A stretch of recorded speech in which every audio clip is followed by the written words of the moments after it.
when my sister dropped those words. "We got married yesterday." It felt like the ground slipped from under me. No invitations, no family gathering, no chance to stand by her side on the most important day of her life. I was stunned into silence, my heart pounding as if I'd just been betrayed by my own blood. How could she keep something so big from me? We'd grown up sharing secrets, whispering late into the night about the kind of weddings we dreamed of, the dresses, the music, the laughter.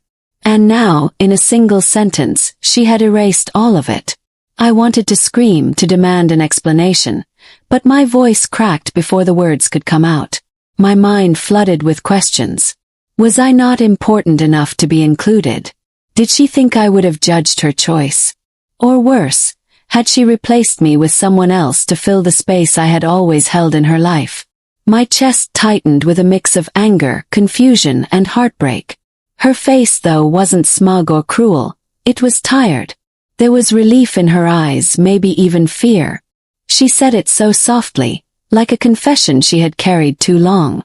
That's when the first tear slid down my cheek. I wasn't just shocked. I was hurt, yes, but I was also scared. Because sometimes the truth behind a rushed wedding isn't romance. It's desperation. When my sister said the words, "We got married yesterday," my whole body went cold, as if someone had poured ice water through my veins. For a moment, I didn't even understand what she meant. Married? Yesterday? My brain tried to process it, but the words kept echoing in my skull like an alarm that refused to stop. I just stood there, my mouth slightly open, waiting for her to laugh or roll her eyes and say she was joking, but she didn't. She just stared back at me with this strange, almost guilty look, like a child caught sneaking cookies in the middle of the night. Only this wasn't cookies.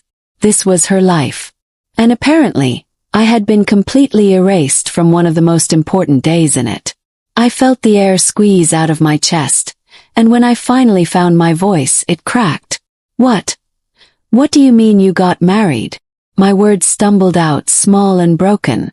She shifted uncomfortably, her hand brushing the faint band of silver on her finger, almost as if she had forgotten it was there. The sight of that ring, proof of something I had been excluded from, burned hotter than fire. She didn't say anything right away. Instead, she looked down at her lap, lips pressed tightly together, eyes glistening like she was fighting tears. That silence only made the anger rise in me faster. "Yesterday," I repeated, louder this time, almost demanding an answer. "You got married yesterday, and you're only telling me now?" My voice shook, but not from weakness. It was rage, raw and trembling in my throat. She winced like my words cut through her. I didn't know how to tell you," she whispered finally. Her voice so low I had to lean closer to hear. The room spun in my head. This was the same sister I had spent nights talking with about dream weddings, laughing over silly Pinterest boards and arguing about colors that didn't even matter. We had promised each other we'd stand together on our big days, no matter what. And here she was, breaking that promise without even blinking. My heart pounded with questions I couldn't control. Was I not important enough to be included? Did she think I would ruin it somehow? Or was there something darker she wasn't telling me? I wanted to cry, but the anger was stronger than the sadness. "So you just did it?" I asked, my voice hard, like every word was a slap. "No family, no friends, not even me." My sister finally lifted her head, her eyes shining with unshed tears. "It wasn't like that," she said softly, though the explanation sounded weak. "It had to be quick. We didn't have a choice." That word choice made my stomach twist. What did she mean, no choice? Marriage was supposed to be a celebration, a moment of joy you couldn't wait to share with the people you loved most. The way she said it, though, it sounded more like an escape. I stared at her, searching her face for the truth, but all I found was fear hiding beneath her tired expression. "You didn't even call me," I muttered, more to myself than to her. "Not even a text." The realization stung so much I had to sit down, my legs shaky under the weight of it all. My sister stood frozen in front of me, her fingers twisting the hem of her shirt. I had seen her nervous before before exams, before job interviews, before first dates. But this wasn't just nerves. This was guilt, thick and heavy, hanging off her like chains. For a few minutes, neither of us spoke. The silence between us stretched, filled with years of memories I suddenly wasn't sure I could trust anymore. My sister and I weren't perfect, but we were supposed to be inseparable. How could she hide something this big from me? My throat burned as I forced myself to look at her again. Who even knows? Asked finally. Mom. Dad. She shook her head quickly, a tear sliding down her cheek. No, nobody. Just his parents. His parents. The words sliced through me. She had chosen them over us, her own family. I felt a bitter taste rise in my mouth, part hurt, part jealousy. So you trusted them but not me? I asked, my voice sharp enough to make her flinch. She opened her mouth to respond, but nothing came out. And maybe that silence was the worst answer of all. I buried my face in my hands, trying to hold back the flood of emotions crashing through me. My heart was breaking, but my mind kept spinning with suspicion. Why would she do this in secret? Why the rush? Why the lies? And why, out of everyone in the world, would she push me out? Finally, she whispered. I couldn't let everyone know yet. It would have been too much. Too many questions, too much noise. I wanted it to be quiet, simple. Quiet, simple. The words felt hollow. What wedding was ever quiet and simple? Weddings were messy, loud, filled with chaos and laughter and joy. Hers sounded like it had been nothing more than paperwork in a courthouse, a ceremony stripped of love and celebration. My chest tightened painfully at the thought of her standing there, saying vows with no one to cheer her on, no one to hold her bouquet, no one to cry happy tears, no one except strangers to me. I wanted to scream at her, shake her, demand the whole truth. But when I looked at her again, I saw her trembling hands, the way her shoulders slumped under some invisible weight. My anger faltered, replaced by something I didn't want to admit. Fear. Fear that maybe my sister wasn't telling me everything. Fear that maybe this wasn't about love at all. The rest of the evening passed in a blur. She didn't stay long, and when she left, the house felt unbearably quiet, as if her absence had left a hole too big to fill. I sat on the couch for hours, staring at the empty doorway, waiting for her to come back and say it was all a joke, that she hadn't really meant it, that there was still a wedding to plan and I was still her sister, still her bridesmaid, still her confidant. But she didn't come back. That night I couldn't sleep. Every time I closed my eyes, I saw her face, pale and frightened, whispering those words over and over. We got married yesterday. It didn't feel real. It felt like I had stepped into some parallel world where nothing made sense anymore. I tossed and turned, clinging to my pillow, my chest aching with questions that had no answers. By morning, I had convinced myself it had to be a mistake. Maybe they'd just signed papers and planned to have a proper wedding later. Maybe she was overwhelmed and didn't know how to explain it. Maybe, just maybe, there was still a chance to fix it. But when I scrolled through her social media, looking for any sign, I found nothing. No posts, no photos, no congratulations. It was as if the wedding had been wiped clean, hidden from the world. And that's when the fear grew louder than the anger. Because if my sister was hiding this, it meant there was something about her marriage she didn't want anyone to see. And if she couldn't even trust me with the truth, then what had she really gotten herself into? 2 days after my sister dropped the bombshell, my phone wouldn't stop buzzing. At first, I thought it was just the usual stream of messages. Work reminders, random group chats, pointless memes. But when I opened them, I realized it was worse. Much worse. It was our relatives. Aisha, did you hear something about your sister? One aunt wrote, followed by another message seconds later. Is it true she eloped?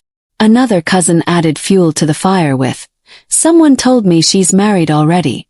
How come you didn't invite us? My chest tightened as I stared at the words. It hadn't even been 3 days, and already the whispers had grown legs, running wild through the family tree. I didn't even know the full story myself, and yet somehow they expected me to explain it. Explain her. Defend her. Justify her. I ignored the first few messages, hoping they'd stop, but they didn't.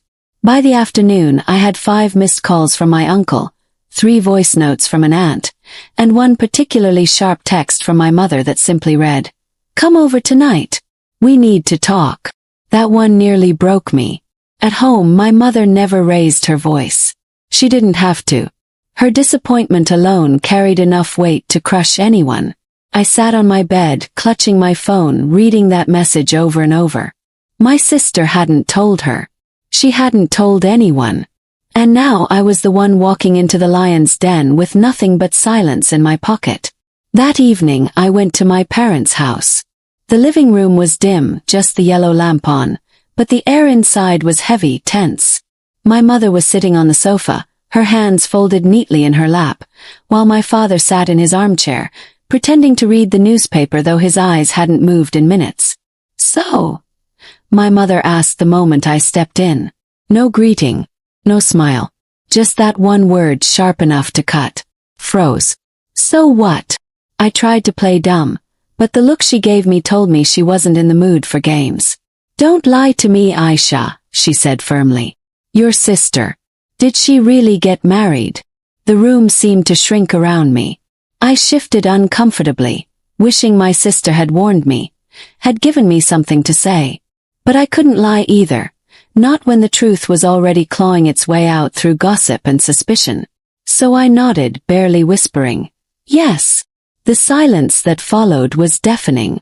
My father lowered the newspaper at last, his face unreadable. My mother's lips pressed tightly together as her eyes flickered with hurt. She didn't cry, but the weight in her gaze was worse than tears. "When?" she asked, her voice trembling slightly now. "2 days ago," I replied. Her hands gripped each other tighter. "And we weren't told. Not even invited." I shook my head. My throat burned as I added, "I didn't know either. She only told me afterward." For a moment my mother just sat there, her body rigid like a statue carved out of grief. Then she whispered almost to herself, "She hid it from me, her own mother." That was when the anger came. Not at me but at my sister. My mother stood abruptly, pacing the room. What is she thinking? Who does she think she is, making decisions like this without us? Marriage is not a game. It's not something you do in secret like it's a crime. Her voice shook with fury, but underneath it I heard the pain. She felt betrayed just like I did. My father finally spoke then, his tone calmer but no less heavy. "Why would she do this?" he asked me directly, his eyes searching mine. "Did she say anything? Did she give a reason?" I swallowed hard. "She just said she didn't have a choice." The words hung in the air like smoke, bitter and suffocating. My father's brow furrowed deeply, and my mother stopped pacing, staring at me as though I had just revealed the darkest secret. "No choice," she repeated slowly. "What does that mean?" I didn't have an answer. I wished I did. Because the truth was, I didn't understand it myself. That night, after I left their house, the weight of the family's expectations settled on my shoulders. Everyone wanted answers, but I had none. And the more they asked, the more I began to question everything. Was my sister happy? Was she safe? Or had she been forced into something against her will? The next day, more messages poured in. Cousins gossiping, aunts speculating, neighbors whispering. Some sounded angry at being excluded, others suspicious of her husband's family. A few even accused her of shaming us. I wanted to scream at them to stop, to mind their own business, but part of me couldn't, because deep down I was asking the same questions they were. And then came the moment I had dreaded. My sister showed up again. She knocked on my door late in the evening, her face pale, her eyes red-rimmed as though she'd been crying all day. She slipped inside quietly like a shadow, and sat on the edge of my bed without waiting for me to invite her. I didn't know whether to hug her or yell at her, so I just sat across from her, waiting. "They know," I said finally, breaking the silence. She nodded, staring at her hands. "I figured they would." "They're hurt," I added sharply.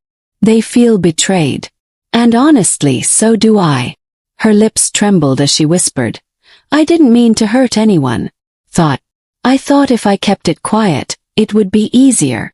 "Easier for who?" I snapped, unable to stop myself.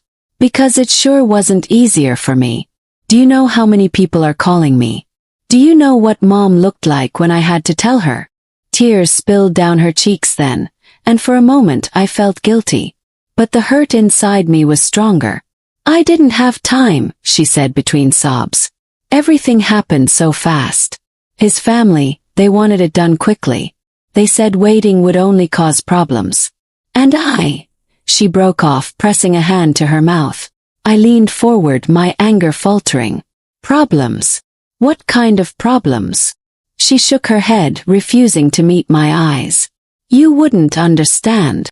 "Try me," I whispered, softer now. But she didn't. She just sat there, crying quietly, refusing to open the door to the truth I knew she was hiding. That night, after she left again, I lay awake staring at the ceiling, my mind racing. Her words haunted me. They wanted it done quickly. No choice. Problems. Each phrase was a puzzle piece, but no matter how I arranged them, the picture didn't make sense. What could possibly be so urgent that my sister had to throw away the wedding she dreamed of, cut out her family, and bind herself in secret? The gossip in the family only grew louder in the days that followed. But my own fear grew louder too. Because I wasn't sure this was about love anymore. And if it wasn't, then what had my sister gotten herself into? The day my sister finally agreed to visit our parents, the entire house seemed to hold its breath. I was there early, partly because my mother insisted, but mostly because I didn't trust what would happen when the door opened. My sister had been avoiding them for nearly a week, and in that time the tension had grown unbearable. Every conversation at home turned into speculation. My mother couldn't sleep. My father grew quieter by the day, his silence heavier than any argument. And me. I was stuck between all of them, feeling like a rope pulled from both ends until it frayed. When the knock finally came, my mother nearly jumped out of her chair. My father lowered his teacup slowly, setting it down with deliberate care, as if preparing himself for battle. "Open the door." There she was, my sister, standing with her husband at her side. He was taller than I remembered, his posture stiff, his jaw set. I had only met him a few times before the wedding, always briefly, but now, seeing him as her husband, something in me stiffened. He gave me a polite nod, but his eyes didn't linger on me for long. He held her hand tightly, almost too tightly, guiding her inside as though she couldn't walk without him. The air shifted the moment they entered the living room. My mother's eyes went straight to my sister, skipping right over him. "So it's true," she said coldly, her voice like frost on glass. "You are married." My sister lowered her head, her voice barely a whisper. "Yes. And we weren't invited. We weren't even told," my mother continued, her words slicing each second into sharp fragments. "Do you know what that feels like? To find out from gossip that your own daughter has been married for days." My sister flinched, her free hand twisting nervously in her lap. Her husband tightened his grip on her other hand, his thumb rubbing over her skin in slow, deliberate circles. It didn't look comforting. It looked like control. My father finally spoke, his tone calm but firm. "Why, child? Why this secrecy? Why this rush?" My sister opened her mouth, but no sound came out. Her husband leaned forward, his voice steady and practiced. "It wasn't secrecy. It was necessity. My parents wished for a small ceremony. We respected that. We wanted it to be quiet." My mother turned her glare on him. "Quiet. Marriage is not meant to be hidden in shadows. It's a union of families, not a private contract signed behind closed doors." Her words dripped with disappointment, but also with a fire I hadn't seen in her before. My sister's husband smiled faintly, the kind of smile that doesn't reach the eyes. "Sometimes, madam, traditions only complicate things. We thought it better this way." The room bristled with unspoken words. My father's jaw tightened, my mother's hands clenched into fists, and I felt my heart hammering. Something about the way he said we, as if my sister's wishes had simply dissolved into his, made my skin crawl. My sister finally found her voice then, breaking through the storm. Please stop. I know you're hurt. I know this isn't what you wanted. But I had no choice. It had to be this way. There it was again. No choice. The words that had been haunting me for days. My mother's eyes widened, catching on them too. No choice. What do you mean? My sister glanced at her husband, and in that split second I saw it, fear. Not the nervous kind, not embarrassment, but raw, real fear. She shook her head quickly, forcing a smile that didn't fit her face. I just mean, it was better for us. Faster, simpler. Less drama. My mother wasn't convinced. Neither was I. But her husband chuckled softly, patting her hand. She only means that she didn't want to cause a fuss. Or happy. That's what matters. The words were meant to end the conversation, but they only deepened the silence. Happiness. My sister didn't look happy. She looked like a bird perched on a wire, waiting for the shock. The rest of the visit dragged on painfully. My mother asked questions about where they lived, about future plans, about his work. Most of the answers came from him, not her. When my father asked my sister directly about her job, her hobbies, her voice faltered, like she didn't know how much she was allowed to say. And the way he watched her as she spoke, as though measuring each word, didn't go unnoticed by me. After an hour they left. My mother broke down the moment the door closed. She sank into the sofa, covering her face with her hands. She's not herself, she whispered through her tears. She looked trapped. My father didn't speak. He just stared at the empty doorway. His silence saying more than words ever could. That night I replayed everything in my head. The way his hand never left hers. The way her eyes darted toward him before she answered anything. The way she used that phrase, no choice, and then quickly buried it. My stomach churned. Something wasn't right. The days that followed only fueled the tension. Relatives continued to call, some offering sympathy, others accusing us of failing to raise her properly. My mother avoided most of them, her shame too heavy. My father grew more withdrawn, disappearing into his work to avoid confrontation. And me. I kept my phone close, waiting for a message from my sister, but it rarely came. When she did text, the messages were short, vague. I'm fine. We're okay. Busy right now. It wasn't her voice. Not the sister who used to send me long, rambling paragraphs about everything from her day at work to the annoying neighbor's dog. Her words now felt stiff, clipped, like someone was watching over her shoulder as she typed. One evening I couldn't take it anymore. Called her. The phone rang so long I thought she wouldn't answer, but then her voice came through, low and tired. Hello. It's me, I said. I need to hear from you. Are you really okay? There was a long pause. I could hear faint background noise, maybe a television, maybe voices. Then she whispered, so softly I barely caught it.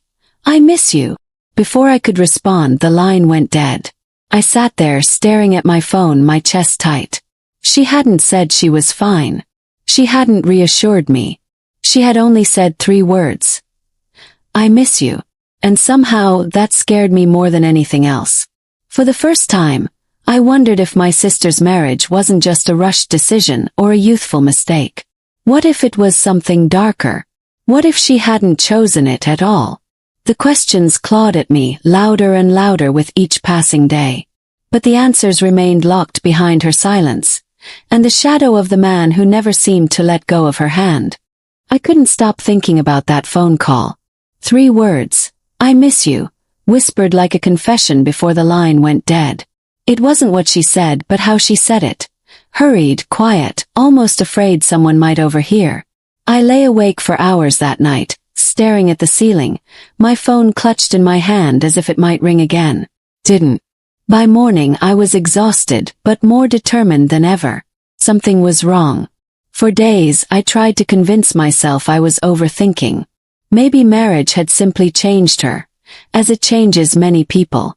Maybe she was busy, adjusting to her new life, trying to please her in-laws. That would explain the clipped texts, the rare calls, the way she seemed distant. But deep down I knew better. I knew my sister.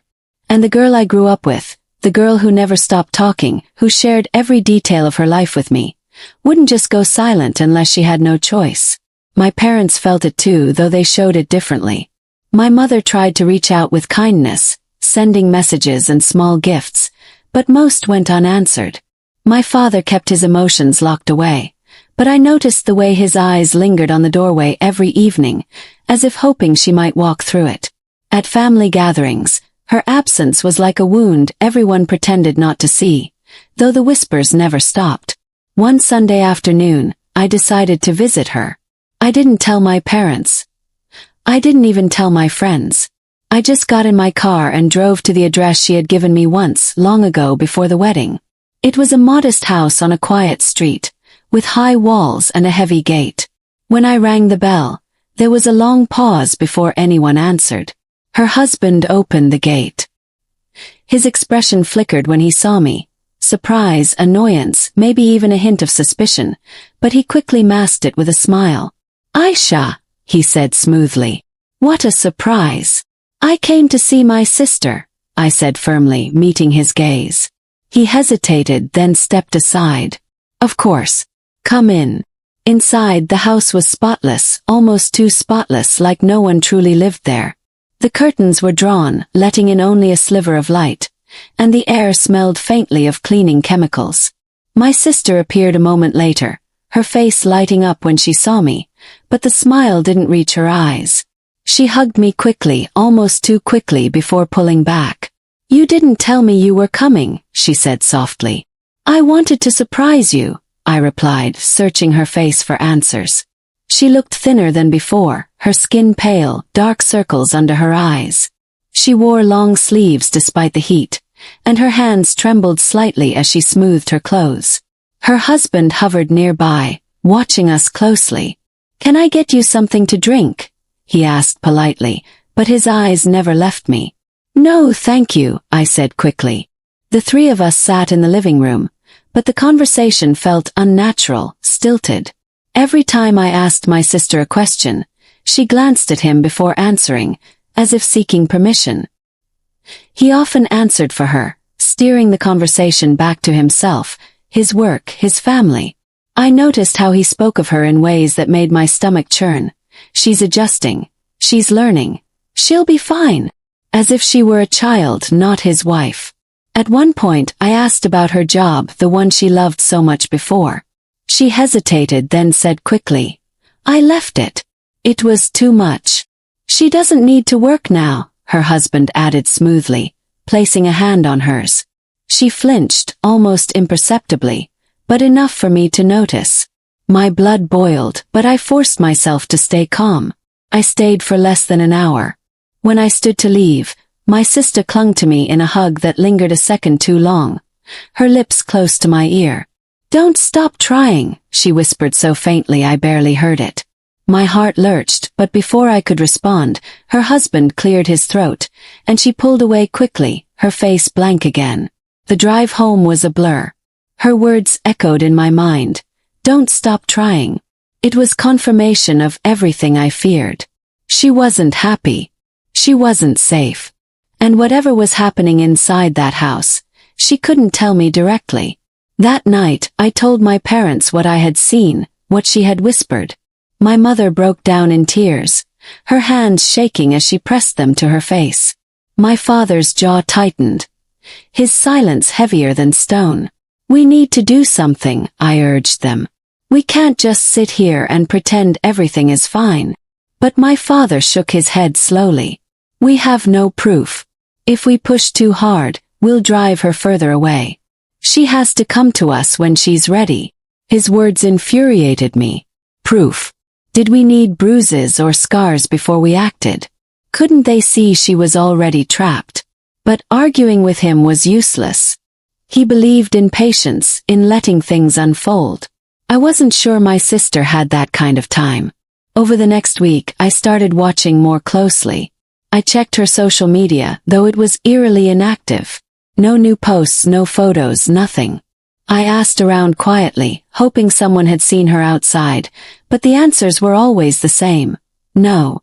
It was as if she had disappeared from the world. One evening, unable to contain my worry, I drove past her house again. I didn't go in this time. I just parked a little distance away and watched. The windows were all dark except for one upstairs. A shadow passed across it, tall, broad-shouldered, then disappeared.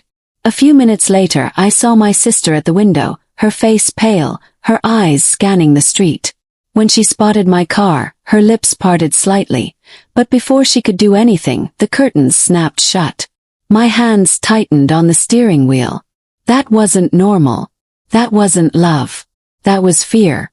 The next day I decided to dig deeper. I started asking questions about her husband and his family. At first, people hesitated. Some didn't know much, others warned me to stay out of it. But slowly, bits of information trickled in. His family was known for being strict, controlling, protective of their reputation. There were rumors about business disputes, about debts, about broken engagements. Nothing concrete, but enough to make my skin crawl. Everywhere I turned, the same picture emerged. A family obsessed with appearances, where silence was expected and obedience demanded. I thought of my sister's trembling hands, her whispered plea, the way he never let go of her. And suddenly it all made sense. This wasn't just about a rushed wedding. This was about control. About power. About a woman who had been trapped in a cage she hadn't seen until it was too late. And I realized then that if I didn't do something, if I just sat back and waited like my father wanted, I might lose her forever. The days that followed my late-night drive to my sister's house were heavy with silence. Every moment seemed to stretch endlessly, every second filled with the weight of knowing she was suffering yet unable to cry for help openly. My father's words echoed in my head, "We need proof," but I couldn't shake the image of her pale face at the window, her whispered plea clinging to me like a haunting. Don't stop trying. That was proof enough for me. I didn't care if no one else believed me. He knew. I decided that waiting was no longer an option. If I didn't act, she would remain in that cage, slowly fading until there was nothing left of the sister I loved. But how could I fight a family so tightly wounded, so protective of their reputation? How could I pull her out without making things worse for her? The questions gnawed at me until sleep became impossible. I started spending long nights scribbling plans on paper, crossing them out, rewriting them, until finally, I realized the only way forward was confrontation. It happened on a Friday evening. I had called my sister earlier that day, my voice calm though my heart pounded. "I'm coming over," I told her firmly. She hesitated, then said only 2 words. "Be careful." It was enough to confirm that she wanted me there, even if she couldn't say it aloud. When I arrived at her house, my nerves were stretched thin, but I forced myself to walk with confidence. The gate opened after a longer pause than usual, and her husband stood there, his face tight. "Aisha," he said flatly. "You again?" "Yes," I replied, meeting his eyes. "I need to see my sister." He looked at me for a long moment, then stepped aside with reluctance. "Fine. But don't stay long." Inside, the air felt heavier than before. My sister sat on the sofa, her hands clasped tightly in her lap, her eyes flickering to me with a mixture of relief and fear. I sat beside her, ignoring her husband who hovered close like a guard. I reached for her hand, squeezing it gently. "I came because I can't stay silent anymore," I said, my voice firm but calm. "Something isn't right here. And I'm not leaving until we talk about it." Her husband laughed softly, a sound without humor. "You're imagining things. She's fine. Look at her, she's taken care of, she has everything she needs. This is her home now.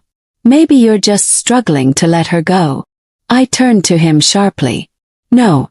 What I see is a woman who's afraid to speak in her own house. A woman who used to laugh freely, who used to live openly, now sitting in silence because she's not allowed to be herself. That's not care. That's control." His expression hardened, his jaw tightening. Be careful what you say. But before I could respond, my sister's voice broke through, trembling but determined. She's right. The room went still. He stared at her, his eyes narrowing. What did you say? She swallowed hard, her hand shaking in mine. I said she's right. I'm not happy. I'm not free. And I won't stay silent anymore. For a moment I thought he might strike her. His face twisted with anger, his fists clenched. But I stood quickly, putting myself between them. If you touch her, I swear I'll make sure everyone knows what's happening here, I said, my voice shaking but louder than I'd ever spoken before. The tension crackled like lightning. Finally he stepped back, his voice low and dangerous. You don't understand how things work here. She's my wife. My family's honor depends on her. She will stay and she will obey. My sister rose to her feet, her eyes glistening but steady.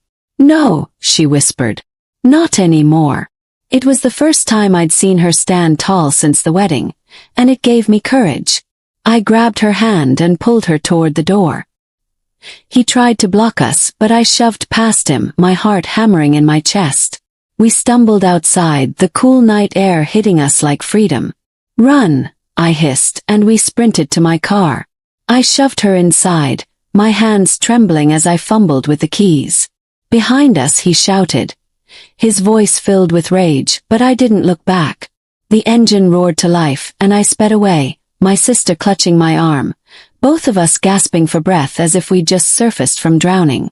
We drove in silence for a long time, the adrenaline pulsing through us. Finally she spoke, her voice breaking. I thought I'd never get out. I thought this was my life now.